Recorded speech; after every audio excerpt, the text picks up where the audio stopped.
بسم الله الرحمن الرحيم إنا أرسلنا نوحا إلى قومه أن أنذر قومك من قبل أن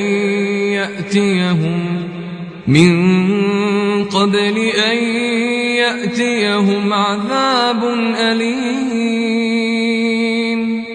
قال يا قوم إني لكم نذير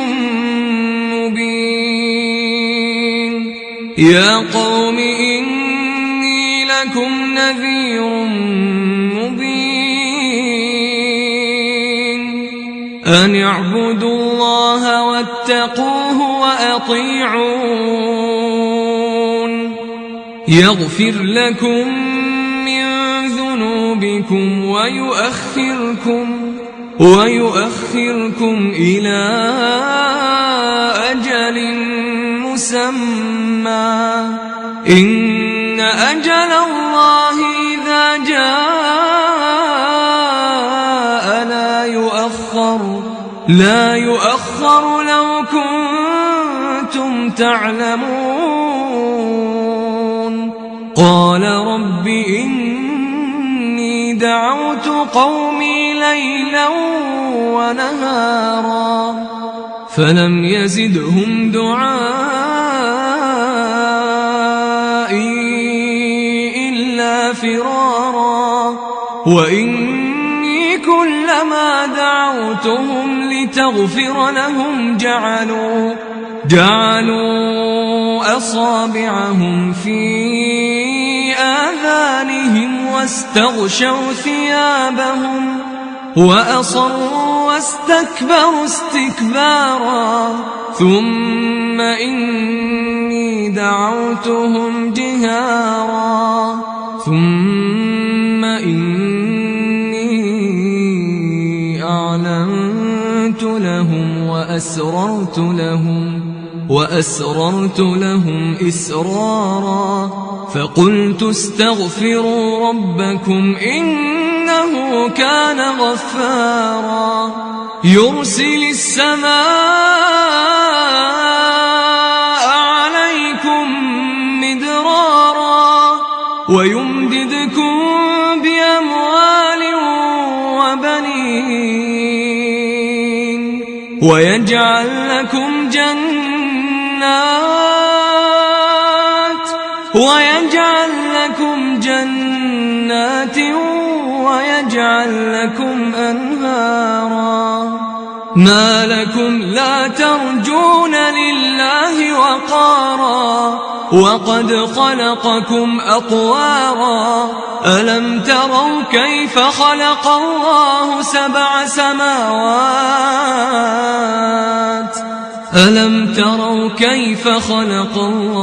سبع سماوات طباقا وجعل القمر فيهن نورا وجعل الشمس سراجا والله أنبتكم